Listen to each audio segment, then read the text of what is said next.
Well, welcome to Guerrilla Discipleship. Again, I'm your host, Kevin Baker. It's great to be with you. Tim and I are coasts apart. Tim's still on the East Coast, and I'm out on the West Coast for a gathering of other disciple-making pastors. And so we're coming via a recording and Zoom today with you. Thanks so much for joining us. And Tim, thank you so much for giving some time.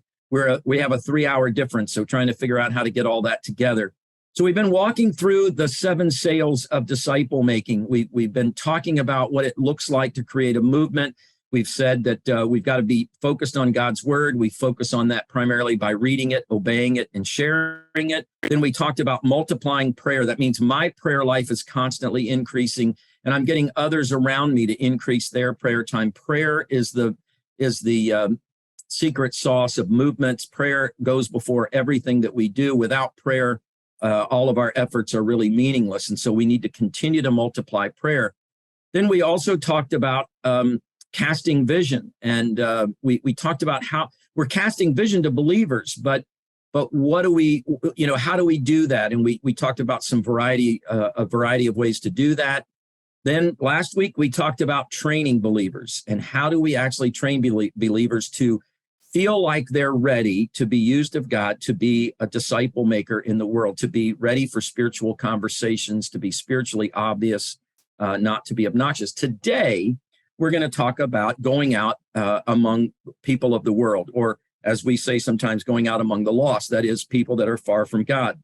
Now, I grew up in an era where, and maybe it was just me, but I don't think it was just me, where the primary thinking in the church was that we needed to get people converted. We need to help people to accept that Jesus is the truth, the way, the life, that we needed to help them come into a relationship with Jesus, and then we were going to disciple them. So discipleship, in my understanding for most of my ministry, was we did the majority of our disciple making happened through the church, in the church. Now, what didn't mean it was in the building, but it was, it was in small groups or wherever. So it could be happen, but you sort of wanted to get people into the church so that then they could grow in their understanding of Christ. Let me just see if, Tim, that's kind of where you, what your thinking is, and we'll compare and contrast where that is. How did you think about discipleship? Yeah, so thinking of discipleship differently pre-church planting was very similar to kind of that I grew up in the church. My father's a pastor. And so before my church planting experience, I definitely was said, just invite someone to church and the pastor will disciple them. Or if you're not comfortable, if you're not ready, if you don't think you can, at least you can invite or throw someone in your car and, let the trained people do the work. Is kind of probably what I would have given an answer. Is just throw more people in the church, the more the merrier. And what did church planting tell you? Yeah, so that was a whole different thing because I did a parachute church plant where they just put you in the middle of nowhere and say, go do it. And so what I kind of quickly learned between that and the books and my personality and through kind of the call of my life at that time was that you can't just, if you build it, they will come, especially in today's society, especially I was in a college town, kind of what I'd call like a post-Christian context. You had to walk alongside people. Many of the people we were purposely trying to reach were considered lost or unchurched, de-churched, if you would say. And so you had to disciple them before you could ever even invite them to church. I said not too long ago, it was kind of like you were discipling them for the sake of getting them into church. And this whole DMM thing is more about discipling people for the sake of the kingdom, not discipling them to get into church. And so it wasn't a huge paradigm shift for me per se, because I was making friends with a lot of people, connecting with a lot of people with the hopes of having the opportunity to be spiritually obvious or to lean into a more meaningful conversation. And so, Tim, let me ask you, I love that. I think, what's involved in discipling someone? I mean, what do you think of when you say we were discipling them to get them into the church, or we were discipling them now to get them into the kingdom? What do you think of? Like if I said, hey, give me the 5 things that you do that that help me know I'm discipling someone. Yeah, I want to know if I can give you five off the top of my head. I'll give you maybe Okay. the one that's the most obvious, and then the one that's maybe the least obvious. Those are the Okay. first two that pop up. The one's most obvious is are you like having intentional faith development with them? So are you intentionally praying with them or reading scripture with them, talking about their stressings, their blessings? Are you carving out a time where you say our purpose together is to gather for this? Whether it's planned or impromptu, right? That's very like the obvious. Like we're gathering to read God's word. Great. Hopefully there's some sort of discipleship there, and hopefully you're being sharpened by sharpening them too. Even if you are the more mature Christian, as we like to say, hopefully it's going both ways. You don't just see yourself as a teacher who can't learn from the student. But the least obvious way is just being around someone and I don't know, going through the daily motions of life and spending time with them, whether it's a baseball game or the gym or grocery shopping or setting up for an event, and just having those one-off conversations or those teaching points or those aha moments where you're, I don't know, walking through a Walmart parking lot and someone asks you for money, and you either give the money or you don't give the money, and then you look at them and say, well, do you think we made the right choice or didn't we make the right choice? And like those just unplanned teachable moments or those unplanned experiences where they can watch you or you can watch them, and you couldn't teach in a classroom. And those are the parts that are hard to recreate because it's just a product of spending time with someone. And the more you spend time with them, they'll see how you interact with your family. They'll see how you interact with your spouse. They'll see how you interact, and then they'll hopefully say, I want to be like that. Or why did you yell at your child when you said we're not supposed to be quick to anger, and then that creates a different kind of discipleship. But yeah, I think that's like the one obvious and the one least obvious, or the one that they don't teach you in seminary or Bible college. Yeah. Yeah. I like that. You said that basically when you think of disciple making, if I heard you right, that it's faith development. You're helping someone else develop their faith, which and really then the example that you gave there is to do it in real life situations. I think it's 1 Corinthians 11, verse 1. I can't remember. I mean, I'm not sure if my memory is right on this, where Paul says, follow me as I follow Christ. That whole idea that people need to see what discipleship looks like in a day-to-day context. Like I need to know. And that's the way we are taught. A lot of socialization happens that way, right? We just are around our parents. We figure out what's appropriate, what's not appropriate. We do something that's inappropriate, and our parents go, don't say that or don't do that. And we learn in real life situations. And so part of the problem, I guess, with the way we've been doing disciple making in the church is it has been removed from real life. It's been an academic pursuit around just getting the concepts of the Bible without the application of how do I live this out in real ways amongst real life situations. So I really love that. And I think for me, what I would say has changed for me is that instead of asking people to immediately trying to convince them that Jesus is worth trusting with their whole life, right? It's like, you got to surrender your whole life to Jesus. That really needs to come as a process of trusting him in one thing at a time. I got a call today from one of my nieces who is struggling with several things. She started by talking about a personal struggle, and then she was talking about a struggle in a friend's life. And both struggles were massive and huge. And I think she called because she was struggling to understand, where's God in the midst of this? How do I respond? In fact, at one point, I think her thought was, here's what I'm feeling. Are these feelings bad? Is this a bad thing that this is the way I'm thinking or this is the way I'm feeling? And those are, as you said, those are conversations that happen best when there's trust involved, so I can be honest with you.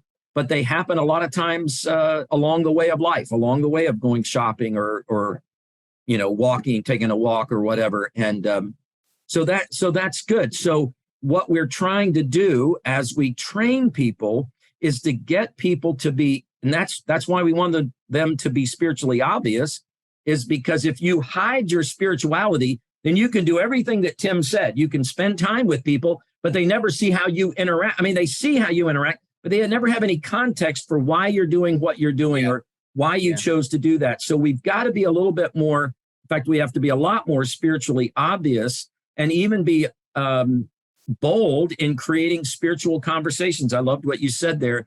Hey, we were confronted by someone asking for money. What do you think we should do? Why? Let's talk about that. What's the right thing to do there? That is Jesus's model. It really was how he dealt with the disciples. They asked questions about, why did you not say that? Why? Who was at fault? This man or his parents for his blindness? I mean, those were just everyday circumstances. So when we say that we're trying to get church people or believers, disciples who are already disciples, to go out into the world, what are we asking them to do? My gut response, because this is kind of how we always do it, is I don't think we're asking people to necessarily on a regular or a daily basis to switch up your routine, but to switch up your attitude and intention of what you say and who you say it to and why you say it.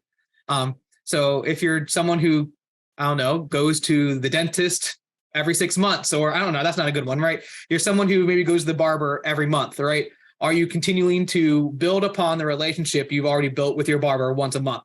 You don't have to see your barber every day. That'd be weird. Once a week, maybe, if you're kind of high maintenance, I don't know, right? But are you continuing to build that intentional relationship with them in hopes that relationship will continue to blossom? Are you willing to be more than just surface level with your barber and lean in and see how far God will go and how they'll go, and maybe that door closes, maybe it opens. I think it's just being willing and desiring to see every relationship have the potential to be blessed or be honored by God. When I was church planting, I had this mentality, and I think we could kind of tweak it. I had this kind of aha moment where I was like, literally every person I encounter on this in this day, whether I'm walking down the street, going to a gas station, stopping in a coffee shop, it could potentially either be a person in my new church or lead me to a person in my new church. And my motto at mine has kind of shifted to every person I encounter could either become a disciple, or if they already know Jesus, become a disciple maker. So every single encounter has a potential.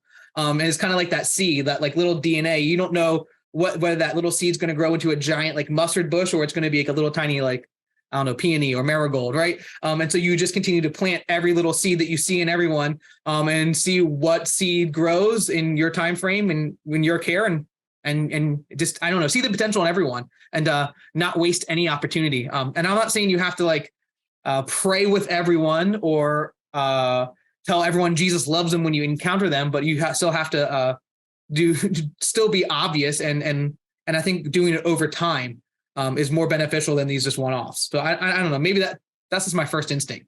It's all over the place. I think what I want to draw out is what you didn't say. And I think what you didn't say is what most people hear, even when we don't say it. And that is, there was nothing in what Tim said that said, get a signboard and a bullhorn, right? He didn't say anything about standing on the corners. In fact, what I think I heard Tim say, and I completely agree with it, is there's not a lot that you have to do to adjust your schedule, or even what you do. It's more of a mindset shift. It's altering that. Instead of seeing all of my day as about me and my schedule and what I've got, about seeing every interaction that I have as the potential for a disciple-making experience. It can be a once in a moon kind of thing, somebody I run into in the store, or it could be somebody, as Tim said, a dentist, a barber, whatever, that I see on a regular basis. But those, you don't have to go to special places. Now, I think we should set aside some time where we specifically are saying, hey, God, I want to care for people. So I'm going to go to where people are struggling, and I'm going to give, an hour of my week at least to be prayer walking around my neighborhood, just for the sake of opening my eyes to what's going on. But for the most part, every day we're around people who are far from God. We don't know who they are, but if we're not spiritually obvious, then they don't know who we are either. And so part of it is we're going first by trying to be more upfront and more obvious about ourselves, but we don't change our day. We've got coworkers that don't know Christ. We may have family members who don't know Christ. We may have carpool people on the metro. I mean, we're around them every day. So I just want to emphasize that most of us, I think here, oh my goodness, you're asking me to go on the street corner. No, we're asking you to live your life the way you've been living it. You're already out in the world, or at least most of us are. Let me just say, most of us are out in the world. Now, I will push back even on this myself and say, and I'm going to ask you about this, Tim. I have had people that I've done training with, and they're like, you know what? On a day-to-day basis, I don't have that much interaction with people. What would you say to those folks? I would say, do you have social media? Are you on Facebook? Do you have family members that you call or talk to? I mean, and I would say it that way because it's definitely a God thing. You said that. I think a couple months ago you said, hey, challenge us if we're not going to use social media to pretty much to glorify God, to pretty much get off it if it's not good for your mental health. And so I really wanted to lean in, and I've always wanted to be spiritually obvious on social media. And so I took that as, all right, like I'm going to increase my spiritual presence on it. And just today I posted something about it being the anniversary of Oklahoma City bombings and Waco. And tomorrow is the anniversary of Columbine shooting and all this stuff, and how formative and how it really messed up, I feel like, my generation, kind of watching that in the 24-hour news cycle. And at the end, I said, I posted a thing about real peace and who it comes from, and Jesus' quote about if you, I give you peace not of this world. And I said, hey, I don't have any anxiety or depression or any of this kind of stuff that most of my colleagues have, because my hope is in something other than greater than this world. If you need something, just message me. And I did that, kind of just out there. Hopefully someone read it, got a few likes. I don't do it for the likes. And literally I have a friend's brother from high school who reached out to me about an hour ago and said, can I talk to you about Jesus? So like, wow. Yeah. And so like, even if you don't encounter someone, we are so connected that you can just drop little breadcrumbs even through a phone call. I even heard, I think we had a realtor come up and share a disciple making story a couple months ago, and someone called them, and the person on the phone was kind of giving him an attitude or was really irritated. And I think it was Sherry who said it and said, hey, can I just like pray with you? It sounds like you're really struggling. And she's like, oh, sure. And it completely changed that person's day, I think it was. Yeah. So you still interact with people on the phone and family members and social media.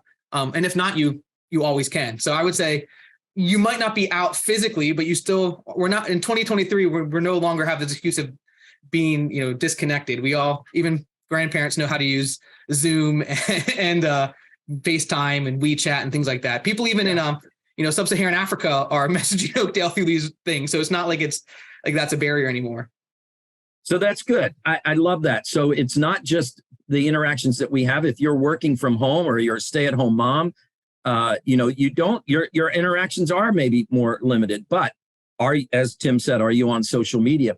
But I'm just going to say also, if you're isolated enough that you're having very little conversations with other people, that doesn't seem to reflect the nature of who Jesus is very well either. So maybe there's something even in us that I have to say, why am I not having more interactions with people? Jesus, the greatest command is to love the Lord. And the second is like it, to love people as God loves us. And so this amazing reality is that sometimes we get so inwardly focused that we're not having enough interactions with people. Now, for some of us, we're having interactions all day long, and we're not making time to allow those, or we're not giving ourselves the right, as you said earlier, Tim, I think, perspective to say, hey, every single encounter has the potential to be a disciple-making encounter. Mm-hmm. And then just to pray about that. Hey, God, I mean, what if we all started every day? What if part of our training was to ask people to start every day by saying, God, help me today to have every encounter, to be aware that every encounter is a disciple-making encounter, and open my eyes to see what you're doing. Yeah. Help me to be bold. That's actually part of my daily prayer is I go through my calendar and say, God, be with every single one of these interactions, and the ones I don't pray for, help me to see the potential in each person. And that's awesome. And I think the reality is that, as you said, we're kind of just sowing seeds. It may not be that a whole lot happens. They may be somebody that we never see again. On the other hand, it may turn into a wonderful conversation. Who knows where it's going to go? Our responsibility isn't so much in how it's going to go, but is in being available to be used of God in those situations. Would you agree with that? Yeah, definitely. Yeah.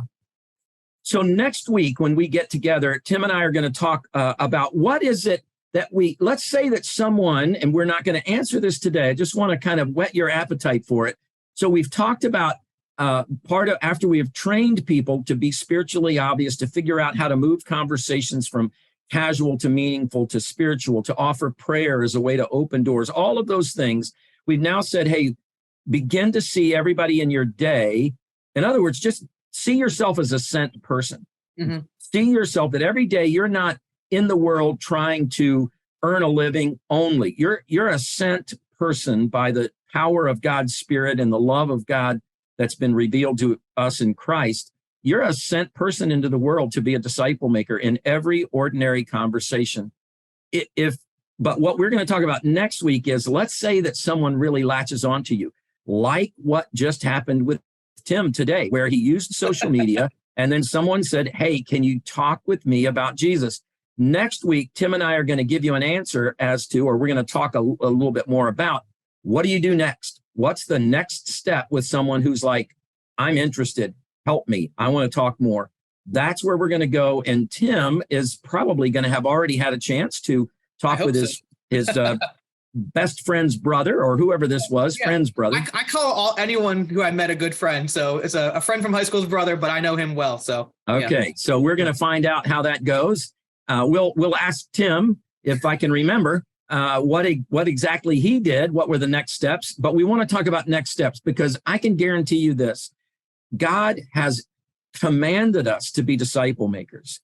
Therefore, God will open opportunities. You may think, oh, no one, I'll be rejected, nothing's going to happen. You're going to find that people are more spiritually hungry than you thought. How have you missed all of this all this time? Because people want to know more about what it's like to know, love, walk with, and feel the experience of knowing Jesus in their life. So we're gonna talk about that next week. Tim, do you want to add anything as we close? No, I'm just excited to see where this goes, because now we have like a week by week follow up of what could possibly happen. That was definitely God's perfect timing. If we were to record it earlier like we normally do, this message would have never happened. So praise God for that. This bi-coastal message is helping us out. So I think next week I'll be back in town, and Tim and I'll be back in the same room together. But Tim, thanks for connecting with me. Thank you all for being a part of Guerrilla Discipleship. Share this with a friend. Would you just send one link?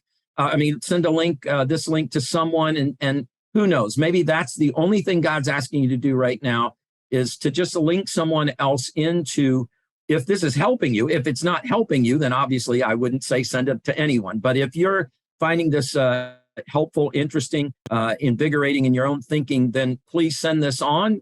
Just let somebody else know this is what you're listening to.